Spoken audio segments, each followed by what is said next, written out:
Les mots d'amour. Ti amo. Et toi, c'est quoi tes langages J'ai tellement d'amour pour toi et pour tous les gens auxquels je tiens. Bien sûr que j'ai assez confiance en toi pour te confier mon chat. J'aime beaucoup trop me perdre dans tes yeux. Je t'aime tout autant que j'aime le Tu veux un père. câlin? Je t'aime très très fort. J'aime t'écouter parler des choses que tu aimes parce que si ça fait partie de toi, c'est important pour moi. Parce qu'en ce moment, le monde est ravagé par la haine et la désolation parce que celles et ceux qui aiment, qui ont aimé et qui aimeront dans la forme qu'ils et elles auront décidé d'aimer, laissent une trace. Parlez-moi d'amour, un podcast réalisé par Nausicaa Gloris avec l'aide précieuse de Westrack Radio. Donc je m'appelle Alice, au moment de l'enregistrement j'ai 23 ans et je fais un service civique à la bibliothèque. L'amour qu'on ressent envers les animaux, parce que pour moi depuis toute petite, les animaux ça fait partie de la famille. Le tout premier c'était mes parents qui avaient un chat, c'était un persan blanc. J'ai très peu de souvenirs, mais je me rappelle que quand mon père m'en parle, il est toujours traumatisé par sa mort. Mais vraiment, parce que déjà c'était un vieux chat quand moi je suis née, donc je l'ai pas beaucoup connu. Mais c'était un chat, visiblement, il adorait faire des câlins. Bon, il y avait son lot de bêtises, évidemment. Des pipis là où il faut pas en faire, par exemple. Mais je sais que mon père, ça l'a traumatisé parce qu'il est décédé devant ses yeux. Je ne vais pas dire comment pour être traumatisé. Il était en fin de vie, quoi. Mais ça l'a traumatisé. Et comme mon père m'en parle, même ça fait 22 ans qu'il est décédé, ce chat, et quand il m'en parle c'est toujours « Oh non, mon chat, c'est vraiment, je m'y attendais pas ». Enfin, il y a cette espèce d'émotion-là. Quand j'étais toute petite, personne n'avait encore d'animaux, donc il y avait eu ce chat. Et ensuite, pour l'anniversaire de ma grand-mère, mes tantes ont décidé de lui offrir un petit chien,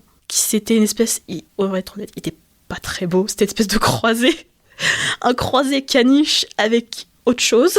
Et ma grand-mère elle ressortait d'un autre décès de chien, elle ne voulait plus en reprendre parce qu'elle commençait à se faire vieille. Et au final, mes tantes ont décidé de lui offrir ce petit chiot dans une boîte à chaussures. Et évidemment, vu que mon père c'est son fils, on était tous là. Et du coup, j'ai vu cette petite chose dans une boîte à chaussures qui couinait, parce qu'il venait tout juste d'être, il avait 3 mois à tout casser. Et moi, j'avais 3-4 ans. Donc moi, dans mon esprit de petite fille, c'était vraiment...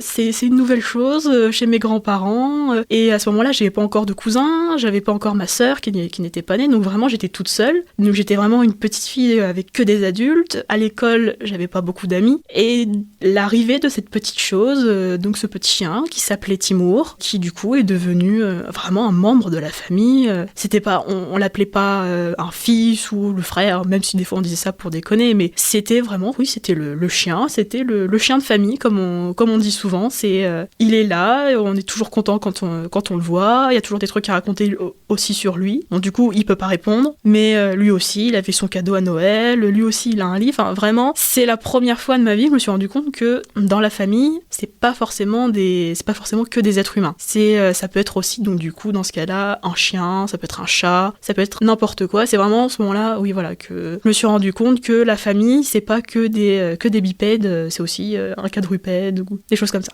Des poissons. Des poissons. J'ai eu un poisson, j'étais triste quand il est mort, mais j'étais pas aussi triste que si c'était, par exemple, un chien. C'était bizarre parce qu'en fait, mes parents, moi je voulais énormément un chien à la maison, mais mes parents, à cause du travail, tout ça, ils avaient pas le temps, donc du coup, on a eu un poisson. Mais c'était à ce moment-là, le bien-être des poissons, c'était pas la priorité comme maintenant, donc il était vraiment dans un bocal, juste avec du sable et une déco, quoi. Donc il a pas tenu longtemps. Et même s'il était triste quand il est mort, c'était bizarre. Paradoxalement, je le considérais pas comme un membre de la famille. Enfin, limite, il faisait partie de la déco, quoi. Peut-être que maintenant, avec les connaissances que j'ai à présent sur le bien-être des poissons, peut-être si j'en avais un maintenant, je serais triste. Mais je sais qu'il y en a certains qui trouveraient ça ridicule ou quoi. Mais enfin, c'est un animal, c'est un être vivant, t'en prends soin, quoi.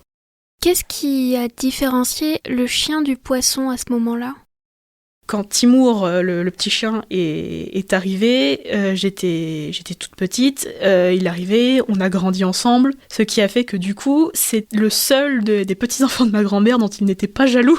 Sinon, à chaque fois qu'il y a un cousin ou une cousine qui arrivait, enfin, je me souviens des fois où mes tantes arrivaient avec le cosy, ils se mettaient à couiner. Ou alors ils recherchaient du réconfort auprès de moi parce qu'ils savaient que le bébé allait être l'occupation pendant un petit moment. Alors que le poisson, en fait, pas vraiment de souvenir, mais je pense que c'est parce que mes parents voulaient que je leur lâche un peu la grappe avec les animaux. Et ils se sont dit, bon, bah, on va lui... Ok, un poisson, t'as pas besoin de le sortir. S'il fait ses crottes, enfin, tu pioffes, tu ramasses. Enfin, c'est beaucoup moins contraignant, je pense, qu'un chien qui est un animal avec qui tu partages plus de choses. Je dis pas que les propriétaires de poissons partagent rien avec leurs poissons. À l'époque, entre guillemets, là on parle des années 2000, le chien c'est vraiment quand on pense animal de compagnie, on pense à un chien, quoi. Est-ce que tu différencies l'amour de l'animal à l'amour que tu peux éprouver pour un être humain ? Oui, j'essaye toujours de faire cette... limite, je sais qu'il y en a qui sont complètement fous de leurs animaux. Par exemple, j'ai vu une phrase passer souvent qui disait que les animaux sont les nouveaux enfants et les plantes sont les nouveaux animaux. J'ai vu cette phrase passer et, bon, les plantes, nouveaux animaux, bon, le jour où une plante aboie, je crois que j'appelle quelqu'un, mais le fait que les animaux soient les nouveaux enfants, j'ai tendance à remarquer souvent toute la génération qu'on appelle les millénials et aussi du coup la nôtre, la fameuse Gen Z, où les coûts de la vie sont tellement importants qu'on peut pas assumer un enfant, mais par contre on a toujours l'amour en nous, on n'est pas prêt à assumer un petit être humain, donc il y a beaucoup de monde qui se dit, je pense, on va prendre un animal, et donc pour des gens qui ne veulent pas d'enfants ou qui en veulent pas maintenant, enfin, tout l'amour est reporté sur leurs chiens, sur leurs chats, on leur crée des comptes Instagram, on leur achète des vêtements. Comme des bébés, on veut leur donner la meilleure nourriture, on leur donne des bains. Comme des enfants, on essaye de les occuper le plus possible, donc ça peut être des promenades. Maintenant, les gens commencent à promener leurs chats aussi. J'ai vu des lapins avec des harnais. Même si je vois la différence, parce que par exemple, parce qu'un bébé, quand ça grandit, ça apprend à parler, ça apprend à marcher. J'essaye toujours de faire cette différence, même si... J'adore les animaux, je porte un amour à mon chien incroyable. J'essaye toujours de faire cette différence parce que même si on partage un lien profond, enfin mon chien ne va jamais me répondre. Et c'est ça par exemple qui est intéressant dans la relation humaine, c'est qu'on peut échanger. Et enfin moi je ne sais pas aboyer. Donc voilà, donc j'essaye toujours de faire cette différence dans les relations. Est-ce que tu trouves qu'on personnifie à l'extrême les animaux aujourd'hui ? Il y a certains cas, je pense que oui. Il y a vraiment des gens, par exemple, quand l'animal, malheureusement, ça ne vit pas. Ça aussi, par exemple, qu'est-ce que je différencie par rapport à la durée de vie ? Un être humain, enfin maintenant, on peut vivre pendant super longtemps. Un animal, il y a certains animaux qui peuvent vivre, maximum, un cheval, c'est une 30aine d'années. Un chien, c'est une 15aine d'années. Et il y en a certains, le décès de l'animal, c'est une douleur que jamais j'aurais pu imaginer, mais il y en a certains, personnellement je trouve ça pas très très bon, mais par exemple qui refusent la mort de l'animal et qui le clonent par exemple. Et ça souvent c'est des articles que je regarde et je me dis, ça reste un décès, faut passer à autre chose. C'est vraiment des cas extrêmes que je trouve pour le deuil en général, je ne trouve ça pas bon. Et je trouve que c'est des choses qu'on s'autorise à faire justement parce que ce sont des animaux. Mais comme moi, pas personnellement, déjà j'ai pas l'argent pour cloner un animal, mais je me dis, non, il y a des fois, faut laisser le temps, c'est un peu bête, mais le deuil, c'est toujours le temps qui permet à l'eau de couler sous les ponts. Moi je me dis, quand je vois certains cas, je me dis non, c'est pas bon, que ça soit humain ou animal, mais j'ai l'impression qu'on s'autorise des choses parce que ce sont des animaux, alors qu'il ne faudrait pas.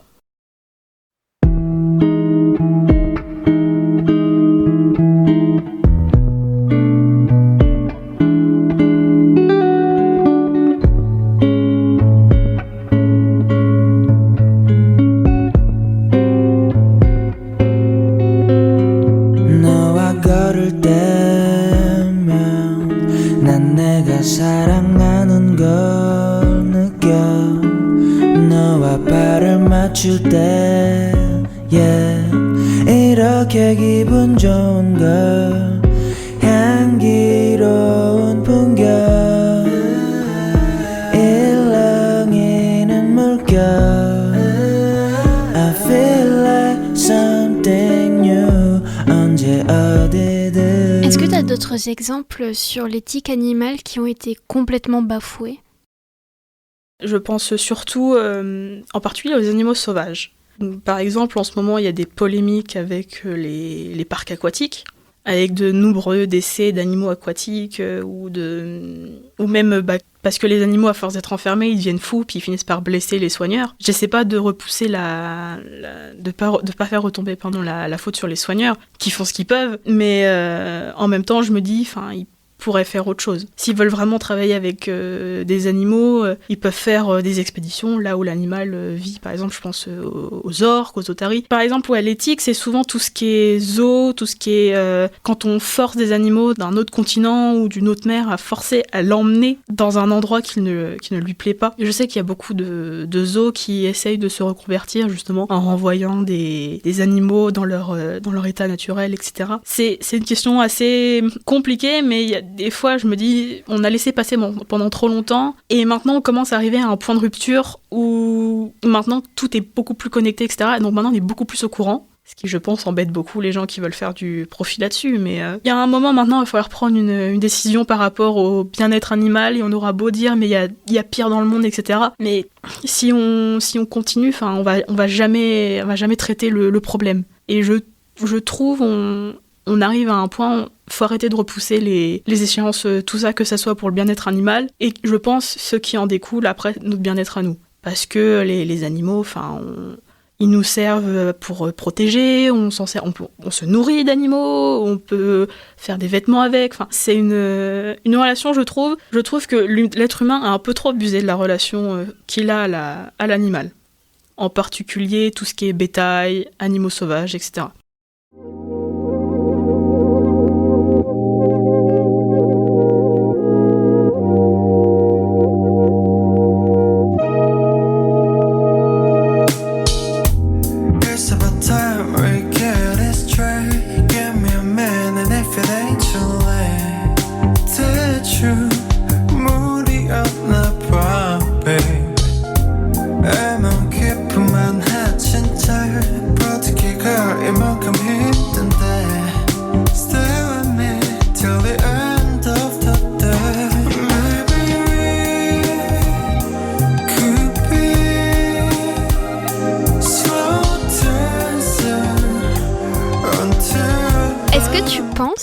Que l'homme se permet une violence à l'extrême sur les animaux pour ne pas reproduire cette violence sur sa propre espèce? Malheureusement, comme on voit en ce moment, ça ne l'empêche pas.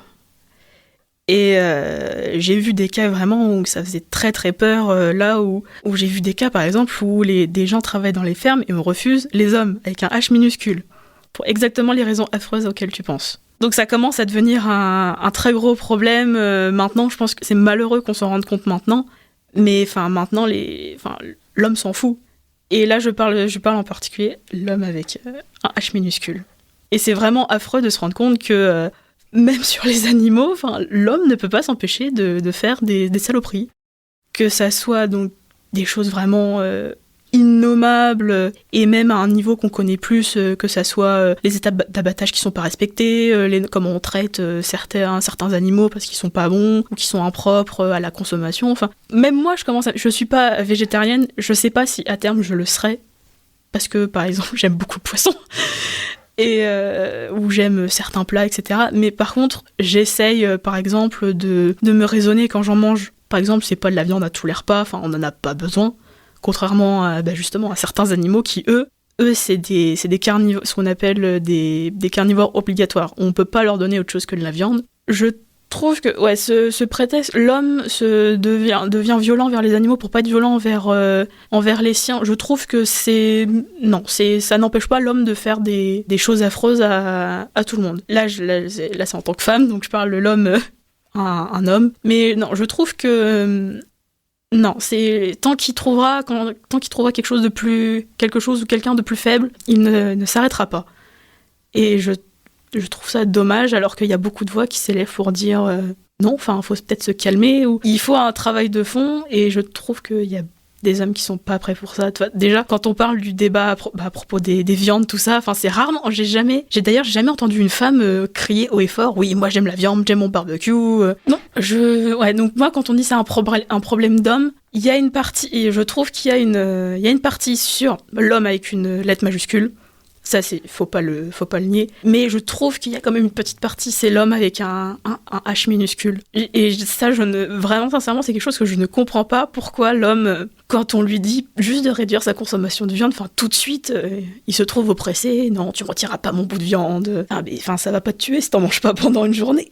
Ça me fait penser au fait qu'il y a l'IFOP, qui est donc une société pour faire des sondages, etc. et des recherches. Alors, je te lis ce qu'il y a écrit. L'IFOP a dévoilé une étude inédite sur le profil des consommateurs de viande. Alors que plus de 2000 hommes ont été interrogés, les chiffres parlent d'eux-mêmes. Les idées sexistes sont dominantes chez les viandards quotidiens. Et en fait, qu'il y aurait un lien, justement, c'est ce que tu étais en train d'expliquer dans le débat public, de dire, bah ouais, moi j'aime la viande. Et c'est un peu montrer qu'on est dominant en mangeant les autres espèces et en disant parce non, que c'est quelque chose, un truc de prédateur. Tous les carnivores, les chiens, les chats, ou même plus gros, les loups, les lions, tout ça. Et ça, c'est très drôle parce que souvent les gros viandards que je croise, ils vont à la salle et ils se considèrent comme les fameux mâles alpha. Seulement, ça me fait doucement rire parce que c'est des fois quand je fouille, ils se prennent pour des chefs de meute, des loups et tout. Mais comme moi, j'aime beaucoup les animaux et j'adore leur fonctionnement. Quand on creuse le fonctionnement d'une meute de loups, le mâle alpha, c'est quasiment le mâle le plus doux de la meute. Parce qu'il est dévoué, il a une seule partenaire, et c'est toujours lui qui marche derrière pour s'assurer que le reste de la meute est en sécurité. Donc je ne comprends pas, je pense que c'est des hommes qui sont du coup très mal informés, ils voient juste un prédateur qui mange de la viande, ils se disent « moi je suis pareil ». Et c'est pas le loup oméga ? Le loup oméga, c'est un peu le souffre-douleur de la meute. Il récupère un peu les morceaux des proies qui restent, par exemple. Lui, il permet d'apaiser les tensions. Il n'est pas vraiment bully parce qu'il accepte ce rôle. Mais, par exemple, quand on parle du loup mâle alpha, non, arrête. Au pire, tu es un prédateur solitaire, mais tu n'es pas un loup alpha, parce que le loup alpha, c'est le mâle qui protège la meute. Donc je ne comprends pas l'argument des viandards quand ils veulent absolument se faire comparer à un prédateur carnivore, parce que la plupart des animaux qu'ils mentionnent, ce sont des animaux qui fonctionnent en meute, en troupe, qui ont besoin d'interaction avec l'autre pour survivre. Il n'y a pas que la viande, il y a aussi les interactions sociales. Donc à chaque fois que je vois des gros viandards se comparer à des prédateurs, ça me fait doucement rigoler. Et ça se voit à quel point qu'ils sont pas du tout... ils s'intéressent pas au sujet, quoi. C'est super intéressant la phrase que tu viens de dire en changeant le vocabulaire et justement en le rectifiant en disant tu n'es pas un mâle alpha, tu es un prédateur. Le mot maintenant, dans nos sociétés actuelles, il a tellement de significations. Malheureusement, moi, en tant que femme, des fois, je me sens comme une proie. Là, en ce moment, on est en janvier, donc la nuit tombe très vite. Malheureusement, le soir, quand je rentre chez moi, la musique, elle est au plus bas, je marche très vite. Malheureusement, je me suis déjà fait suivre dans la rue. Alors moi, je m'en rappelle très bien. Moi, j'étais à pied, et les deux gars qui me suivaient, eux, ils étaient en vélo. Et j'ai dû faire exprès de prendre plein de tours exprès pour essayer de les perdre avant de rentrer chez moi. Et je me rappelle rentrer chez moi, ma mère me demandait « mais comment ça se fait que tu rentres aussi tard ?» Et j'ai dû inventer le bus il arrive en retard ou un truc comme ça. Parce que j'avais super peur et j'avais pas envie d'inquiéter mes parents non plus. Ou même me sentir en tant que proie sur les applis de rencontre. Ça fait même carrément un morceau de viande parce que pour moi les applis de rencontre, j'ai essayé vite fait mais personnellement j'y arrive pas parce que vraiment ça fait très supermarché et là vraiment je ne suis plus la proie, je suis déjà dans mon petit morceau empaqueté, les gens choisissent ou pas, c'est fou à quel point maintenant prédateur c'est tellement de significations et c'est triste parce que j'aimerais vraiment penser, quand je pense à prédateur, j'aimerais vraiment penser qu'à des animaux et pas aux hommes, mais bon, la société en ce moment ne me fait pas penser ça. Est-ce que tu penses que les prédateurs qui sont le plus dangereux pour nous, ce sont les hommes ou certains animaux ? J'ai envie de dire les hommes, parce que je ne me sens pas menacée, par exemple, par un loup ou un lion, par exemple, parce que je n'en croise pas, je croise beaucoup plus d'hommes. Et c'est quelque chose qui malheureusement m'est venu assez tard, parce que dans ma famille, moi j'ai beaucoup de chance. Les modèles masculins, donc mes grands-pères et mon père et mon oncle, c'est des hommes, je pense qu'il y a des gens qui aimeraient avoir ce genre d'hommes dans leur famille. Par exemple, quand je vois le fonctionnement de couple de mes grands-parents, dont cette fameuse grand-mère avec son chien, avec mon grand-père, ou quand je vois mon père avec ma mère, c'est des modèles de couple que j'aime beaucoup. J'ai toujours admiré en fait, surtout en grandissant, en devenant adolescente puis adulte. Je me suis toujours dit, ouais, c'est trop bien comment ils fonctionnent, ils réussissent à bien communiquer. Il y a quelque chose aussi que j'aime beaucoup, c'est que souvent ils se renvoient des blagues. C'est quelque chose qui me fait beaucoup rire, que j'aime beaucoup, c'est que ils s'envoient des pics, c'est jamais méchant, mais c'est quelque chose qui permet de faire travailler le couple, c'est toujours très drôle, tout ça. Les tâches ménagères sont séparées, même mes grands-parents, pourtant on parle d'une génération, c'est les baby-boomers, et pourtant quand je visite mes grands-parents, c'est mon grand-père qui fait à manger par exemple, il aide à débarrasser. Ma grand-mère, par exemple, elle fait plus des tâches ménagères et lui, il est plus cuisine, tout ça. Mes parents aussi. Mon père fait aussi les tâches ménagères, il fait aussi la cuisine. Ma mère aussi, elle est là. Elle nous aidait à faire les devoirs, par exemple, ma sœur et moi. Elle aide aussi, par exemple, quand il y a du temps, du coup, tout le monde s'entraide, en fait. Et pendant très longtemps, j'ai eu ces deux modèles-là. Et du coup, moi, bêtement, je pensais que c'était la norme. Et quand j'ai commencé à m'ouvrir au monde, à voir plein de témoignages, et je me suis dit, non, en fait, je suis un peu tombée de haut, et ça me dégoûte, en fait, parce que j'ai envie que chaque personne mérite une relation de couple, comme moi je les ai vues avec mes grands-parents et mes parents, et c'est quelque chose aussi que je recherche, et j'ai l'impression que c'est très compliqué. Tu veux dire que le strict minimum, on ne l'a pas dans notre génération ? Quand je vois certains témoignages, alors je ne dis pas, j'ai envie toujours je ne dis pas que tout le monde est comme ça, mais je me dis que c'est très compliqué, En tout cas, le strict minimum que moi j'ai vu, et plus même. Quand je vois des fois comment mon père traite ma mère, des choses comme ça, il y a toujours des petites attentions en plus qui fait que la relation, en fait, elle est super. Mais j'ai l'impression que notre génération, j'ai l'impression de demander la lune des fois. Des fois je me dis si ça fonctionne pas, si l'amour que moi je recherche, qui est très honnêtement le strict minimum que chaque femme devrait demander, j'aurai mon chien, puis lui je vais l'aimer, puis lui, s'il fait pas les tâches ménagères, je le comprends quoi. Je pense que c'est aussi une raison pour laquelle on voit beaucoup de femmes privilégiées en relation avec un animal qu'avec un partenaire potentiel. C'est que j'ai vu des témoignages de femmes qui préféraient prendre un animal que de chercher activement l'amour parce qu'elles ont été trop déçues, ou alors il y a eu des modèles tristes par exemple dans les parents ou les grands-parents, etc.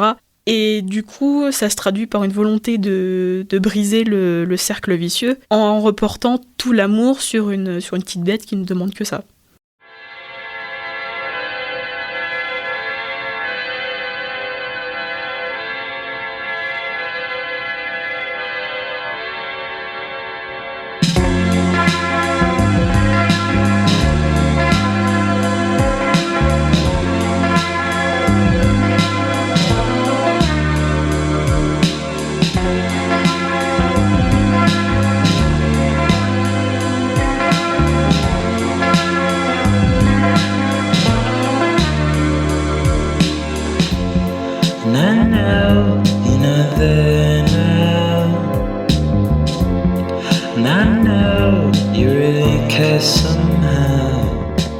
Comment on fait pour aimer les animaux et continuer à en manger ?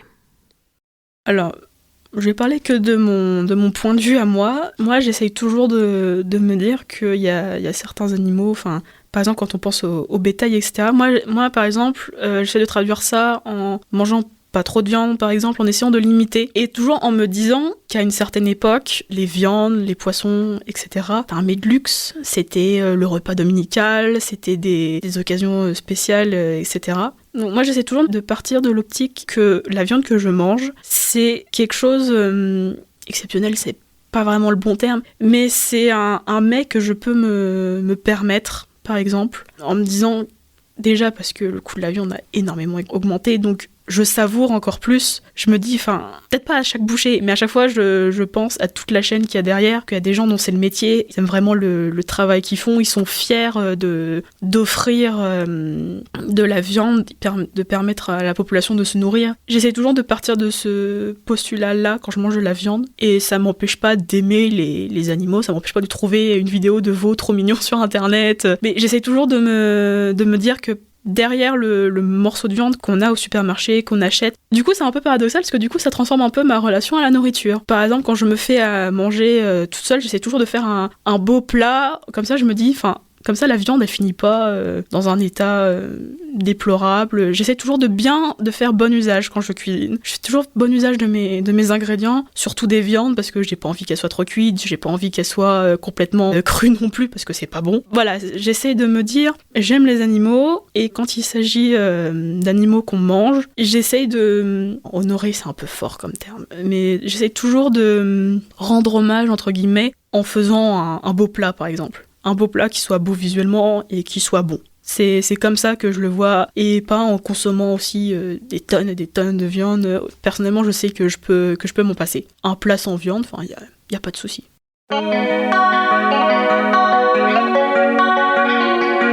Si vous voulez un animal, faites vraiment vos recherches. Les SPA sont beaucoup trop remplis, donc faites vraiment vos recherches.